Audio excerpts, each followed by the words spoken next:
All right, time's winding down. The regular season is winding down here in the NFL. Some playoff implications on the line. A lot going on, including Waltz and myself, Eytan, building our Week 17 ticket here for the Super Contest. That's WalterFootball.com. I'm with OddShopper.com. Walt, Eytan, we appreciate you joining us. Make sure we'll tell you all about what's going on WalterFootball.com. You hit the thumbs up button, subscribe right away.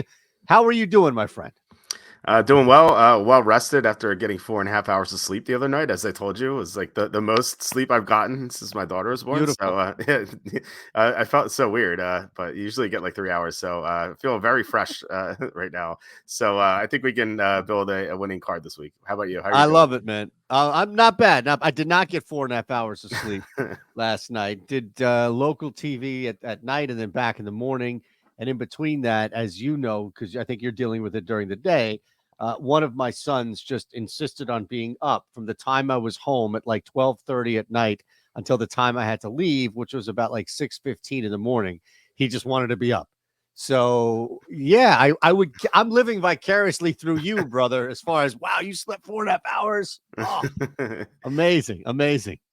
Yeah, it's pretty incredible to get that much sleep these days. But yeah, I'm sure it'll change eventually. But yeah, you're right. I mean, I'm kind of lucky that my kids sleep through the night, but my Yeah. daughter does not nap at all during the day. So she's constantly up and just wanting to do stuff. So it's the life we live right now. But no, it is great. So can't really complain too much. It's great because we have kids, but let's be honest, we're living two opposite means of the same end, which is, oh my goodness. Yeah, I We're know. exhausted. All right, Saturday's game. Nothing changes for us in the contest. It's a 6-point line. That's the only main difference here, but it does impact as far as one shorter day on the schedule. We'll look at this quick and kind of move on because it doesn't look like either. Real life, I did bet Dallas, by the way, but I don't want to urge you or anything to put this on the card. I hate I hate playing a Saturday game on something like this unless we really have a strong lean here. It doesn't sound like you do either in this game. Yeah, I'm leaning toward Dallas, but nothing big for me. I don't even think I'm going to bet this game, so we can move on. I just think it's a good matchup for Dallas, but I Yep. feel like Detroit could get the backdoor cover if they need it. Yeah, 6 is interesting, right? Like it's, and then you see a little bit of movement here. So we have the benefit of real life and the market movement, especially as we lead you up to kick here and talk about the rest of the card, if you will. But yeah, I mean, I get you. I totally agree, and that's kind of where I was. Where real life, it's a bet, not anything I want to push for the contest. 13.5, but this is for us 12.5. Not that that makes a significant amount of difference as far as what you're betting, but we do have the benefit at least seeing this has moved a point in if you're betting with Washington, it's moved away from Washington a point down to 12.5. Or no, sorry, it's moved the other way. Excuse me, I'm an idiot. Move the other way. It's 13.5 here.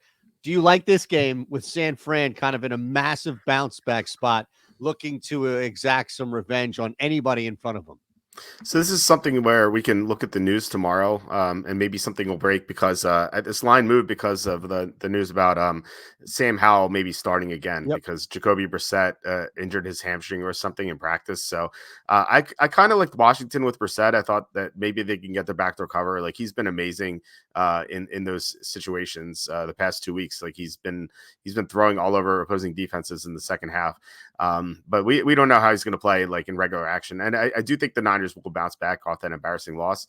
But if it's Howell, I feel like the Niners should be able to win pretty easily. Like Howell takes so many sacks and they're just going to put him in so many bad positions. And Washington's secondary is terrible. I feel like Debo and Ayuk and Kittle, they should all have big games, and obviously McCaffrey too. So this is something where, if we learn that Howell's going to start on Saturday, then we can put in the Niners for a bet, or on our card. But if we don't get that news, or if we get news that Brissett's going to start, I feel like this is just a stay away. Yeah, I agree. I think definitely something to keep an eye on. I don't even know if we need to put it on as a maybe yet. We can come back to it if we're light. I don't think we'll be light here, but I'm with I don't you. think we've ever been light. No. Exactly. Exactly right. So Cardinals, Eagles, this 12.5 as you see it on the board on DK. Don't worry, you can bet this anywhere, and that's the beauty of Odd Shopper and with Walt, with the links that he has up on walterfootball.com. But this has moved 2 points now. So it's been bet up from 10.5 to 12.5.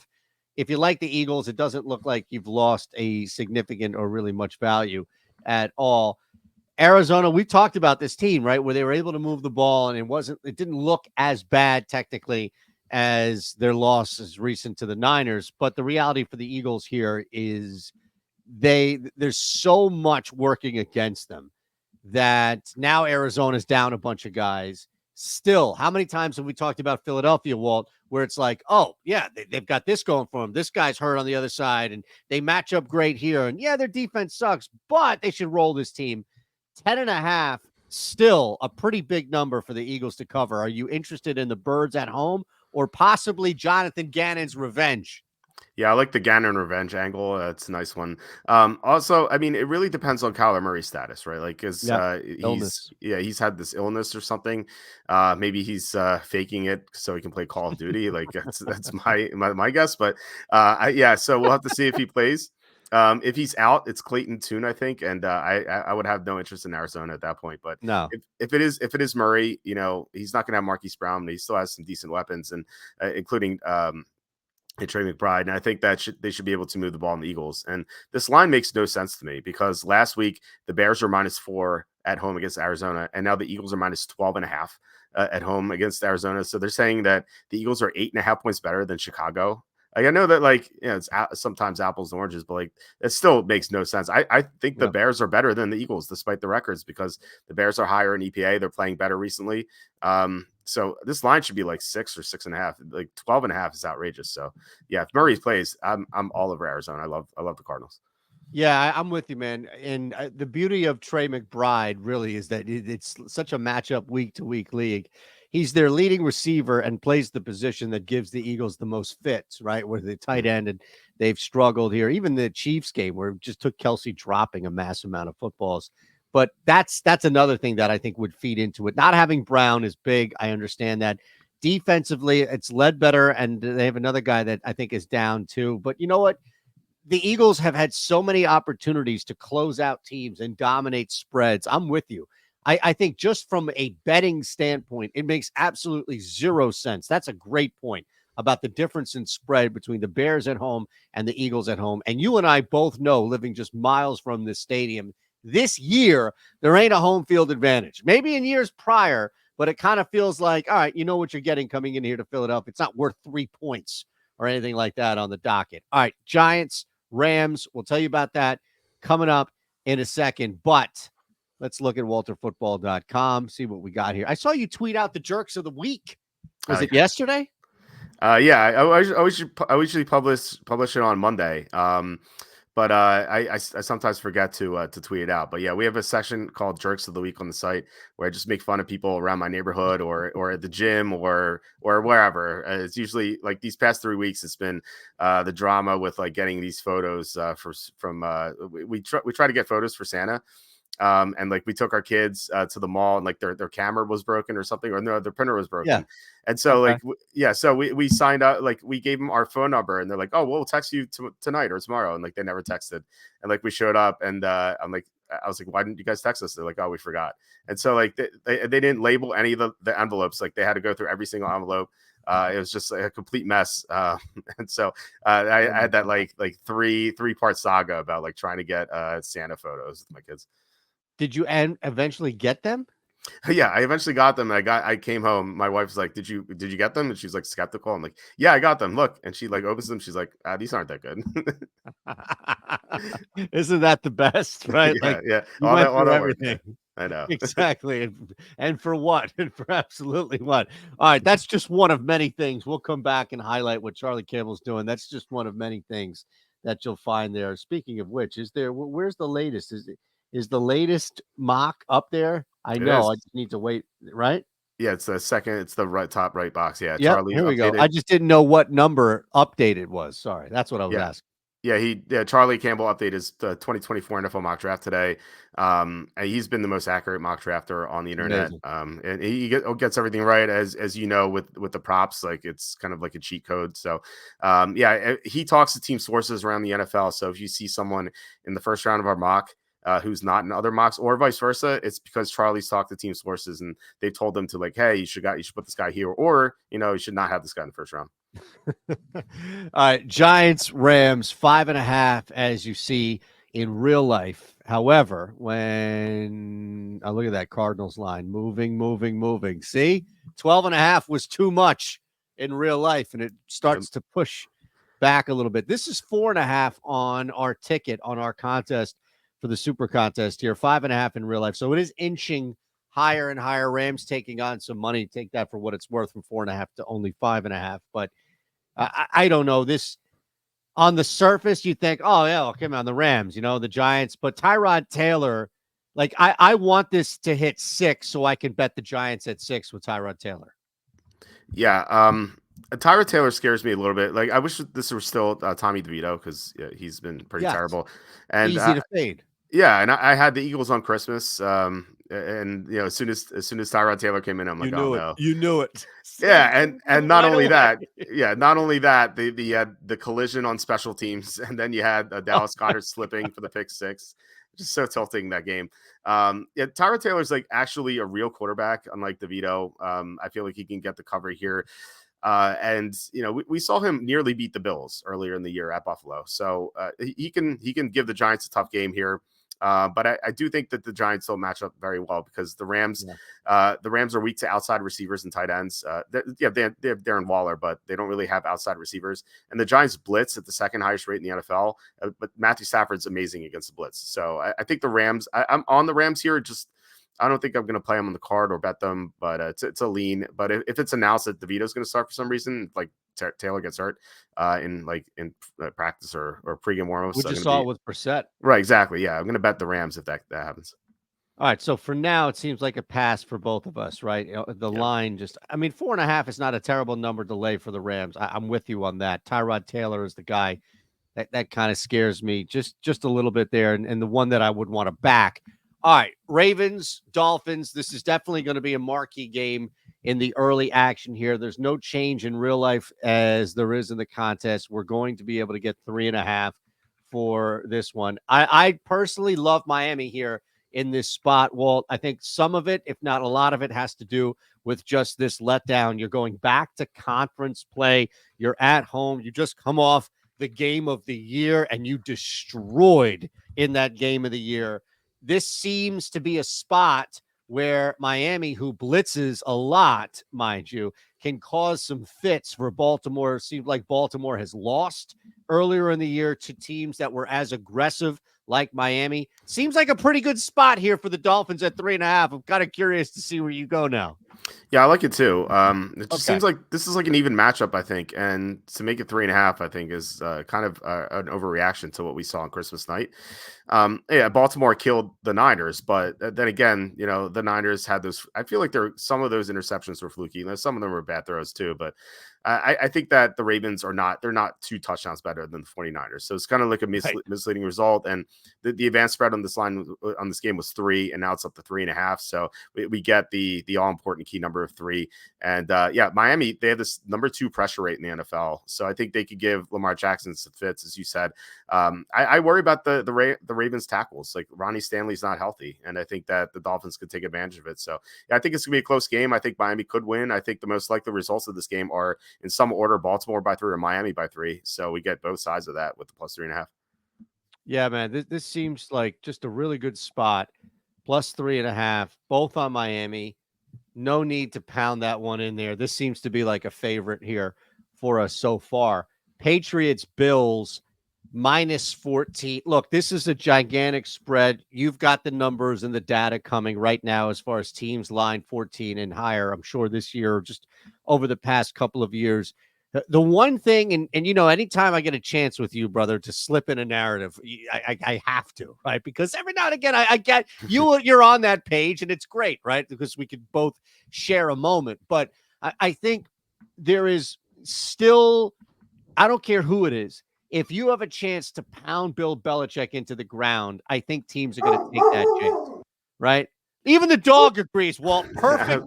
Come on. Perfect I was wondering timing. if you heard that. Yeah.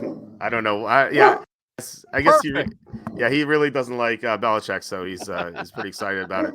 No, I agree. I think that not only that, like they lost to the Patriots earlier in the season, so I think they're definitely gonna be focused here.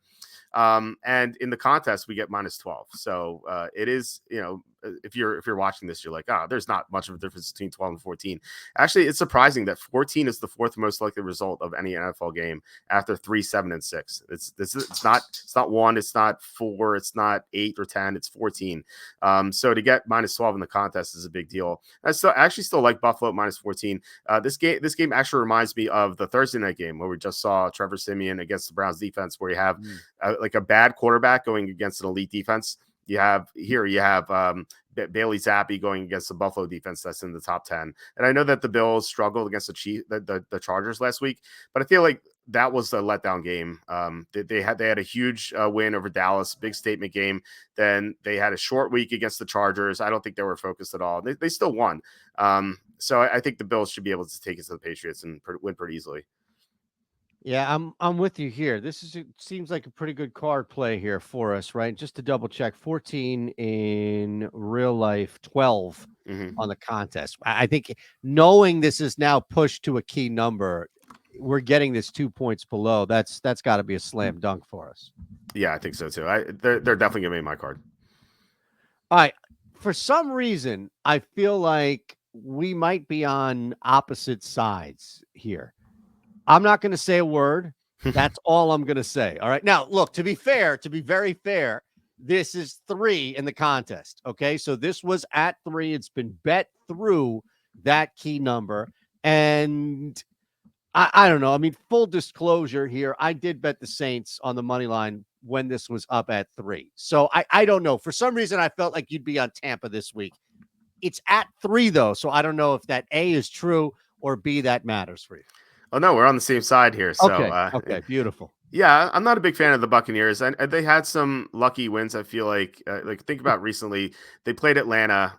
They won that game, but they got outgained by a big margin. I think it was like 150 yards. Last week against Jacksonville, they were playing against Trevor Lawrence, who's coming off a concussion, and I have something to say about that in a few games.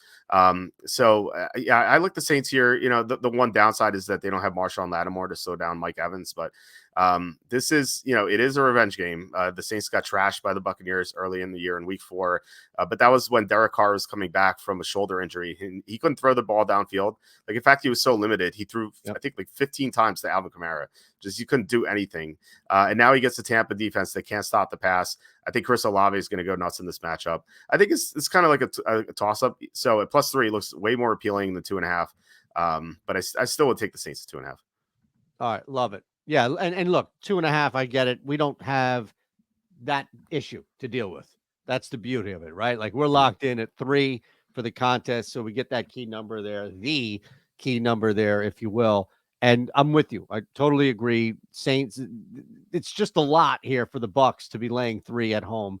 All right, we move on. Raiders, Colts, reminder here. We'll show you what's going on. WalterFootball.com coming up after this game. Hit the thumbs up button, subscribe. We have books and promo codes across the board. Head to WalterFootball.com and we'll show you specifically. But we also have that link below for you here in the description, so you don't even need to leave the video by all means. All right, last one before we go back to the site and look at some stuff here that you guys have put up, including some more of Charlie Campbell's mocks. Raiders, Colts. I feel like this is another. Now, look, it's on the other side, right, of the key number in real life. But for the contest here, no, it's still 3.5. Okay, I wasn't sure if that moved. I feel like this is a similar conversation we're going to have that we just had with the Saints and Bucks. Is that fair? Or are you like Indy, or is this a pass for you? So it's a tough one. I think matchup wise, I like the Raiders. Their defense is incredible. They're 4th in EPA. And people like to dismiss that win against the Chiefs, I guess. And I think they're more likely to blame the Chiefs for having a bad game. But I think that was the Raider defense just dominating the Chiefs. And they made opposing offenses look really bad recently. So the Raiders look appealing. However, there's one thing that bothers me, and it's this travel schedule for the Raiders. So they were on the road on Christmas to play the Chiefs. They flew back to Las Vegas, and now on a short rest week, they have to fly out again to an Eastern time zone game and play an early game at 1 o'clock. Feels like they might just be fatigued. here. If you like the Raiders, I think I would take the first half line, if anything, because they just might be worn down in the second half. So it's a rough spot for them. I don't know what the NFL is thinking. They kind of like screwed over the Raiders, which is, I think any Raider fan is be like, well, what else is new? But I do still lean toward the Raiders, but I hate the scheduling spot for here.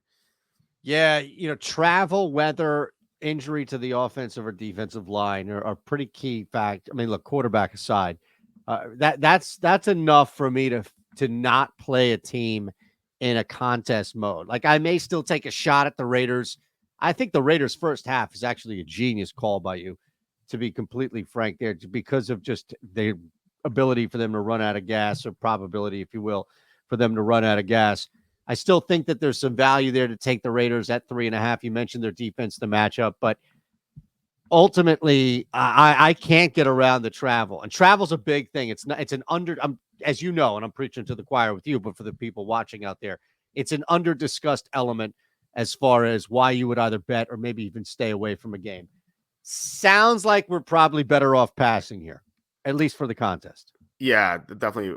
Like I said, I'm leaning toward the Raiders, but that schedule thing is pretty scary, and it's not an obvious thing. It's something easy to miss.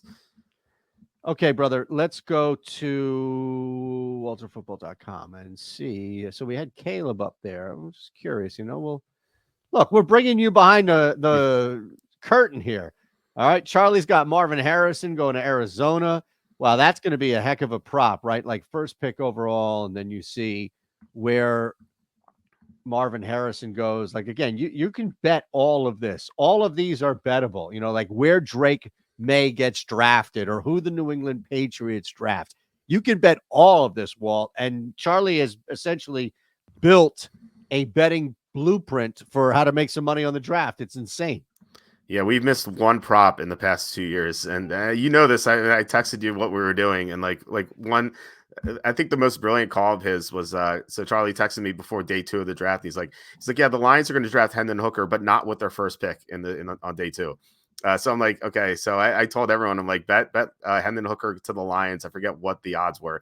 But and I said, you're going to have to sweat this out because they're not going to take him with their first pick. And they eventually drafted him. So we had a good payout. We had so many wins during the draft. It was insane. Awesome. It was like printing money almost. And in fact, Charlie won so much on Bovada that they refused to pay him out. So it's I don't know. It's pretty crazy. I've always said it's like, if there was an SEC for sports gambling, we'd be in prison right now. So with this inside information that we have, luckily there's not, though. I love it, man. Absolutely love it. Again, we'll show you some more throughout as we build here for the contest. WalterFootball.com. All right, we move on. Nothing with the Raiders Colts. You mentioned Trevor Lawrence, so I'm curious, bro. Take it away. What did you have on this one as far as the concussion and just the overall play that we've seen? Because I thought on the surface, at the very least, if you just wanted to look at this coming into this game, there was some pretty good value with Carolina at 6.5. It's since dipped now to 6, but we get it at 6.5 if you had interest. So the concussion thing I was talking about was actually in the next game for the CJ Stroud. I'm sorry. CJ Stroud. Yeah. But all right, we'll push that off. But I mean, it is kind of related to this because Trevor Lawrence was coming off a concussion last week. So I might as well cite it now. Someone brought this to my attention that quarterbacks have done very poorly in the first game off a concussion. And I'm like, oh, that kind of makes sense. I had a concussion when I was a kid, and I remember just being super foggy that week. And so I imagine it's pretty tough to prepare for a game like that. So I went back the past 3 years, and this is not a big sample size because it doesn't happen that often, but quarterbacks coming off a concussion in the first game are 4-11 against the spread. And the ones that won have not played well. It's like the other team was just terrible. And an example is one team that covered in this situation was the Saints with Derek Carr, but they played the Panthers at home. This happened a month ago. Yeah, the Panthers are just so bad. Bryce Young was terrible. So of course the Saints covered, but Card like did nothing in that game. So like those 4 covers were just bad performances. So I think there's a good edge to fading quarterbacks coming off their first game with a concussion. And then you could also say that, Trevor Lawrence should play better this week because now it's the second game. And so he's going to be fully recovered.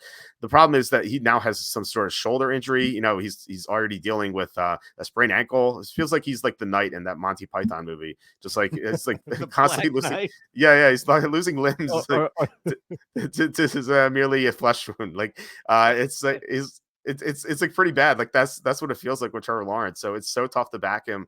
But then again, like, do you really want to put the Panthers on the card and risk it? Just like they are the worst team in the NFL. They were down by 14 with a few minutes left last week, and they got they got a couple lucky touchdowns. But this team is just so bad. I can't trust them. So if I were to take a team, I think it would be Carolina, just because Lawrence is dealing with so many injuries. But if Lawrence's shoulder is not as bad as the media is making out to be, then I think Jacksonville could really take it to Carolina and win pretty easily. Okay, I love it. I think you're on to something there with the quarterback spot, but it's so tough to take Carolina in real life, and that's why I mentioned as far as the appeal for Carolina. But there was appeal in that earlier game that you mentioned with Carr, but the quarterback position and ultimately this team not being good, even at 6.5, it's a pass for you. I wanted to come back to that one more time because I thought at 6.5, there might be some lingering value there, but even still, man, Carolina just sucks. I just okay. I don't want to force it. One of my rules is to not bet the worst team in the NFL. And is it Carolina? It might be Washington if Howell starts. I don't know. Like, it's one of those two teams. It's tough. Yeah. Yeah, Carolina just has so many weaknesses. Like their run defense is so bad. Like Travis Etienne could just have a monster game here, and Jacksonville can get after the quarterback. Carolina can't pass protect. It's just like I feel like this could really blow out for Carolina. Just like Bryce Young could have a couple pick sixes, and if you bet Carolina, you're like, oh my god, why did they do this? It's just like this team is just so bad. I don't want to back them. Nope. I got you, brother. I got you. It makes sense. Totally okay with me. Don't want to force it. This is the game. So I'm assuming that this game does meet that criteria and you're leaning the Titans here. Yeah, I like Tennessee a lot. So as I said before, 4 and 4-10 against the spread, 4-11 against the spread. These quarterbacks coming off a concussion in the first game, so I think CJ Stroud's not going to play as well as people anticipate. Houston's defense is pretty bad against the pass. We just saw Joe Flacco light it up with Amari Cooper. Amari Cooper, like if the Browns needed to throw in the fourth quarter, I think he would have broken Flipper Anderson's record for single game receiving yards. So I feel like with Will Levis back. With DeAndre Hopkins, we saw Hopkins kind of light up Miami a couple weeks ago, so I think we could see the same thing here. And and I'm sure you love this. Like Mike Vrabel is an underdog of 3.5 or more. He's 25-13 against the spread, so love getting the points with Vrabel. Yep, absolutely. As soon as you mentioned that stat and then applying to CJ Stroud, I knew that was almost complimentary to the fact that Mike Vrabel 3.5 plus dog. Road, home, what have you, jump on it. So it's almost like it completes the puzzle here of why you roll with the Titans. Love that there. I'm on board with you. And again, just to make sure here, because this thing is moved just with the CJ Stroud stuff happening, it's 4.5 in the contest. So we do get that extra hook for whatever it's worth. Probably not a ton, but still 4.5 for us. All right, we move on. Bears, Falcons. We got a couple of other games here to hit. I would think on the surface, again, just looking at this first glance, that the Bears are more than a 2.5 point or better than 2.5 points with the Falcons on the road. At the same time, we're talking about two bad teams. There's volatility here. The Falcons are not guaranteed anything getting points, so I just stayed away from it. Actually, I like Chicago a lot. I think they're a really good team. They're 4th in net EPA, and it kind of takes into account Montez Sweat joining the team after week 8. Their defense has been so much better, and they got some secondary players back from injury too. And then Justin Fields coming back as well. So like when those two players have been on the same team, The Bears, they've done really well. Like they crushed Arizona last week. They almost beat the Browns, and we've seen how good the Browns have been recently. They beat the Lions by 15. They won against Minnesota at Minnesota on Monday Night Football. And then they almost beat the Bears. They had a big lead against the Bears. They blew it. But they still covered the spread. So they lost by 5 there. So this team is 3-2 with Justin Fields and Montez Sweat back at the same time. And it feels like they could easily be 5-0. And now they get this Atlanta team that just is not very good. Arthur Smith can't be trusted. And I said it before, these NFC South teams suck outside the division. They're 16-26 against the spread outside the division. So this line seems like way too low. I make my own lines before I look at the spreads. I made this line 6, so I'm just way off on 2.5. I don't get why it's only 2.5, but maybe people just aren't paying attention to how great the Bears are, because I've had some arguments on Twitter with people who actually I ranked the Bears ahead of the Lions, and they said I'm crazy. I'm like, just look at how they played each other in the 2 games. I like Chicago quite a bit here. Yeah, look, I don't. There's nothing. That's why I put it up there. It felt like I was missing something obvious. It felt like, again, the first thing I told you when I looked at this first glance just was, wait a second, the Bears are better than 2.5 points against the Falcons. And then you start overthinking it. You start thinking, oh, well, the Falcons and the defense can they hang and things like that. Bears, they've sucked. But you're right. The combined EPA, the arrival of Sweat, it makes sense. This team is, at the very least, as good as a good team that's turning the football over and not good on defense like the Eagles. So I'm with you, man. I think the Bears, they make a lot of sense here. It just, I didn't want to overthink anything specific. All right. Yeah. Like we'd be light, right? We've got 6 already on the board here with like 4 or 5 more games to get in here. So no, 4 games left because there's no Monday Night Football. All right. So there you have it. These 4 games to go here. Steelers on the road at Seattle. It's 3.5 in real life. However, still 3.5 in real life, 3.5 in the contest. No change here. I don't want to play this game unless you do, is kind of how I felt about this one. Yeah, I'm like, I like the Steelers a little bit. They're not going to make the contest card though. I like getting the hook with them. They're better with Mason Rudolph, and I really don't like. You're right about that. Yeah, I really give you some shout for last week because you were definitely on top of that one. Yeah, I thought he's going to be a lot better than Trubisky, and it wasn't really about Rudolph. It was just how bad Trubisky has been. And Rudolph can at least take care of the football, and he can get the ball downfield to Pickens, as we saw. And Seattle can't stop the run, so I think the Steelers are going to be able to run the ball here and keep it close. And Mike Tomlin is amazing as an underdog. Like we talked about Mike Vrabel, his great record. I mean, Tomlin has a much bigger track record of this because he's been coaching much longer. As an underdog, he's 57-33 against the spread. So just a great opportunity to take the Steelers. But I don't know. It's still Mason Rudolph, and those Seattle receivers scare me against the Steelers secondary. So I'm leaning towards the Steelers. If you really want them, we can have them on the card for sure. No. It's like a 2-unit bet for me. So no, I don't. It's a 2-unit bet in real life on the Steelers. Yeah, and let's say like my big plays of the week are like 5 units. So. No. I get that. I'm just saying, like anything more than a unit is something, but you don't like it on the contest. No, because I mean there are several games I have 3+ units on, so it's not quite there. It's like if the Golden Nugget is 7 picks. If we're in the Golden Nugget contest, this might be it's like the 6th or 7th pick, but it's not gonna be in top 5. Got it. All good. So we move on because I'm not there with you either. We move on. Chiefs, Bengals. Boy, 6.5 right now. I think everybody is just waiting for something to happen. How about this was at 7 and bet down to 6.5? Are you surprised at all about that? Bet off 7, which we have down to 6.5. Well, it looks like the sharp money's on Cincinnati, and that doesn't surprise me because this Chiefs team reminds me of Tampa last year, where Tampa would lose to Carolina randomly, or they lose to Pittsburgh, or they lose to Cleveland. Cleveland wasn't that good last year, and people would expect them to bounce back, and they would still be priced highly on the spread, and they just wouldn't bounce back. And they had a couple good games, like that Week 17 against Carolina last week when Mike Evans went nuts. There's one good game that they had, and maybe the Chiefs have this one good game here because Cincinnati's defense sucks. But man, I just can't really back them here. their offense is almost broken at this point. Their receivers can't catch passes. They run bad routes. Seems like no one knows what they're doing. Like Andy Reid's calling these crazy plays that don't work. Their blocking is not good. I do like their defense, but still, I think the Bengals should be able to cover the spread. And I feel like the Chiefs are just going to lose in the first round of the playoffs at this point. Yeah, I look at 7 because that's where the number is. I feel like you kind of have to take the Chiefs or the Bengals, right? Mm-hmm. Again, yeah. Well, I mean, 6.5, 7.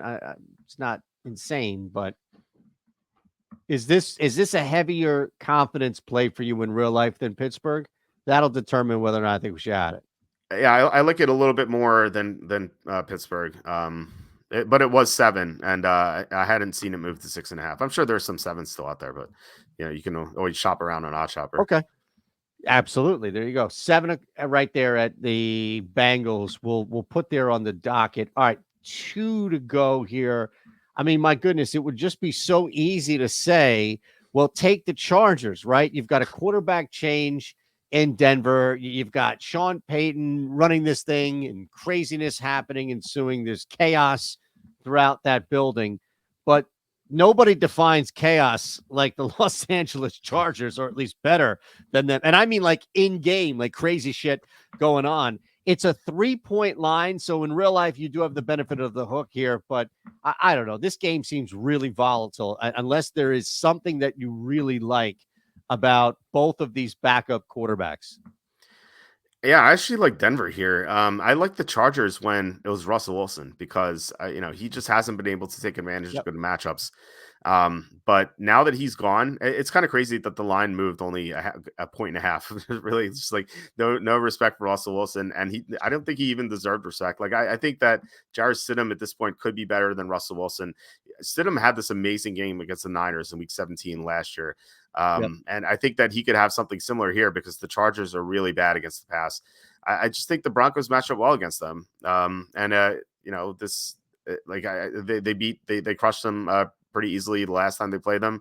Now it's like Easton Stick against a good defense. I feel like that's just a recipe for disaster. So in the contest, it's 3. I definitely have interest in Denver at -3. It's tougher at 3.5, but I think that like this line at 3.5 is I feel like this is the sportsbooks being like, oh, hey, take the Chargers. 3.5 looks good, huh? And it's almost like one of those promos you get where like, yeah, if LeBron scores a half a point, you win. It's like it almost seems the same way. Like the Chargers seem so easy to me because no one wants to bet on Jarrett Stidham, but yet this line's still 3.5, where it feels like this should have gone down to 3 at least or 2.5. But yeah, so I like Denver in the contest.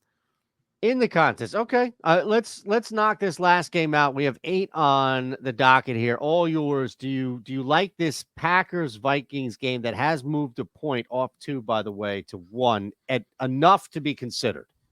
Yeah, I kind of like Minnesota. I don't know if I'm in love with this game, but I do like the Vikings because they're making another quarterback change. Obviously like Jaron Hall we haven't seen, but like Nick Mullins is just he just throws the ball up for grabs and just can't have that. And at least Jaron Hall is a rookie, and like the Packers have no film on him. So I think that's a good edge.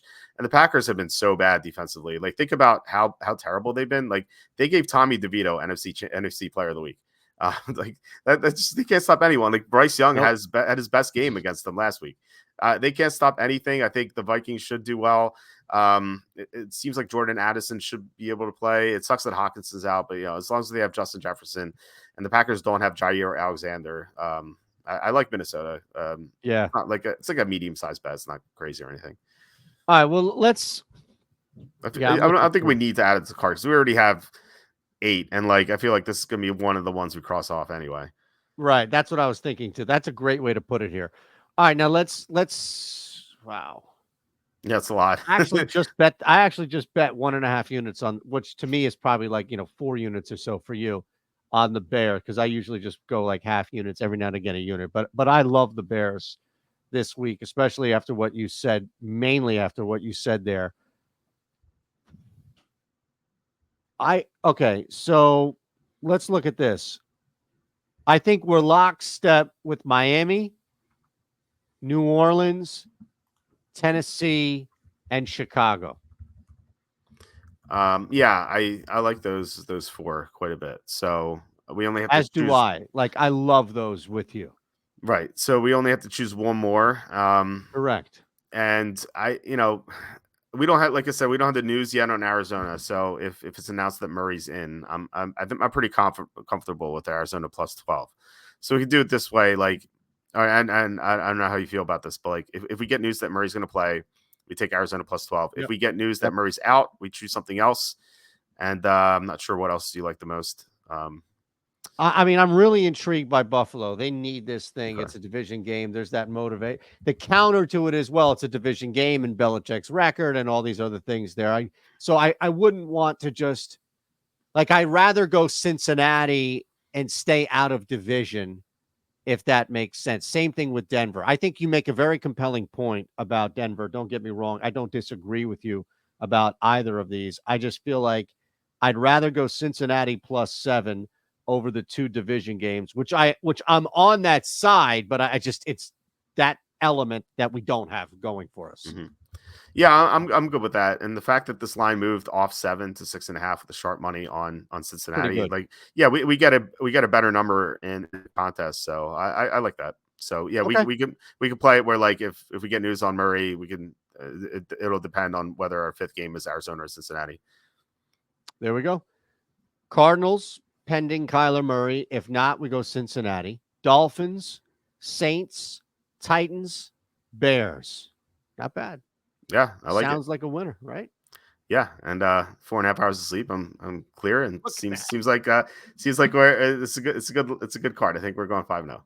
Go take a nap, my brother. You've earned it. All right, that's Yeah. Walter from WalterFootball.com. I'm Eytan from Odd Shopper. Thumbs up, subscribe here. Go on over to WalterFootball.com. Check out Charlie's mock drafts and every jerks of the week, everything else that you can possibly come in and contact with, as Walter doing everything over there. And we've got links for you below, courtesy of Walt as well, where you can sign up, especially if that best bet is over at MGM, FanDuel, what have you. We got you covered. All right, brother. Anything else you got? No, well, happy New Year to everyone. Yeah. And hope everyone has a great week betting. And yeah, let's go 5-0.